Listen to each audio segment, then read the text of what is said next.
Trump's tariffs. Trump tariffs. The US government has decided to increase tariffs to the goods and services getting to the US from other countries by a minimum of 10% and a maximum of 50%. Kenya, we are very lucky. We have been slumped with a 10% increase. But other countries have not been very lucky. A country like Lesotho or Lesotho, they've been slumped with a tariff increase of 50%.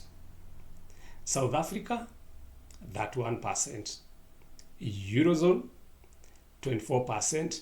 Japan, 25%. And China, 34%.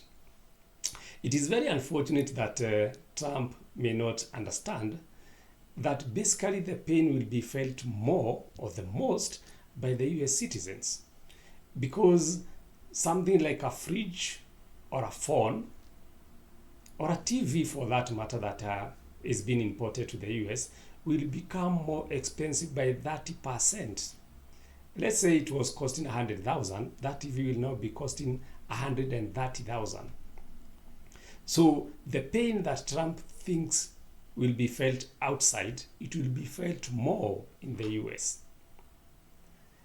And therefore, we are likely to see inflation coming back in the US.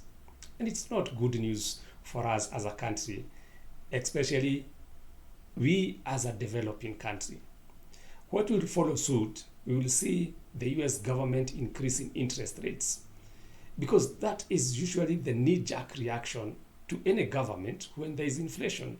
They think the inflation is caused by the too much supply of money in the economy, which is not the case, because this case, it is not a demand pull inflation, it is a cost push inflation.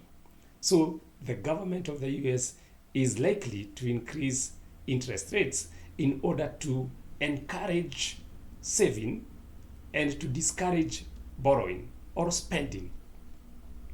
And when they discourage spending, the demand on those goods and services will go down and the prices will go down. So that will be the idea. And when US decides to increase interest rates, something happens here in Kenya.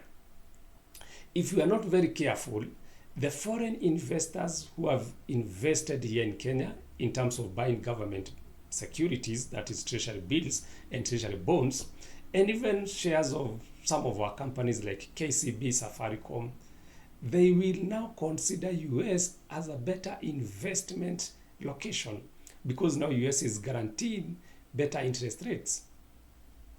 And for our government to avoid capital flight, where foreign investors are relocating their investments, we will also increase our interest rates.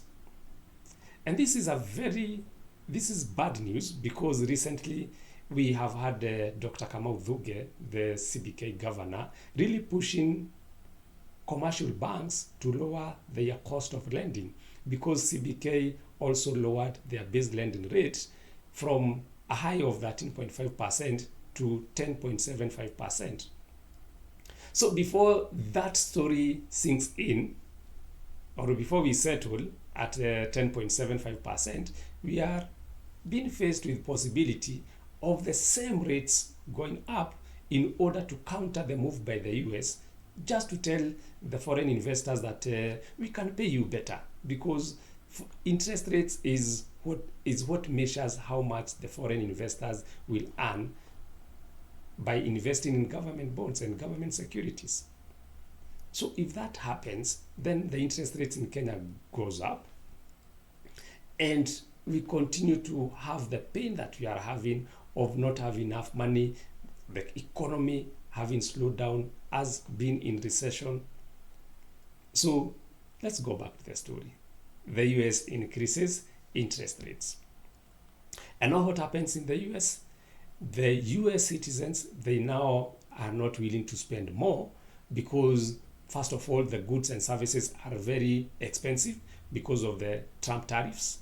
And now the interest rate have been increased, and therefore the cost of borrowing money for them to spend is very high. Remember, US citizens, they rely heavily on credit loans. They borrow more. That is, even the economy by itself, it is a consumer-based economy. They thrive more by spending money. And therefore, the US citizens, they reduce their spending.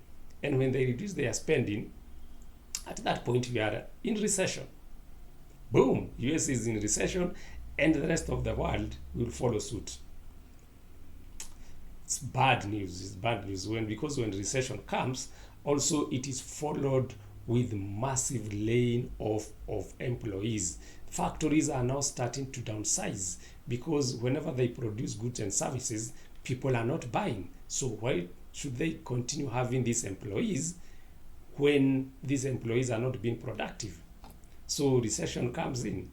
And when recession comes in, now that's not when Trump will realize that whatever he meant for good for his people, actually it is having the opposite results. And he will decide, first of all, to reduce interest rates so that to try and jumpstart the economy again, to encourage firms to borrow and investors and employees and citizens to spend money. So the interest rates come down. And then Trump realizes what? Actually, the many problems that we are facing because of the tariffs that are introduced somewhere at the beginning of April. Probably by then we are in December. And he decides to revoke these tariffs so that we go back to step one, where we are or where we were a few days ago before these Trump tariffs took effect.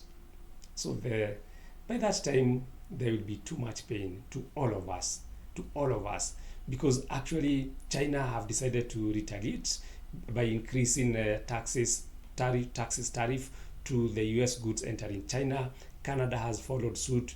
Eurozone, African countries were likely to do the same. So it's a trade war that is unfolding in front of our own good eyes.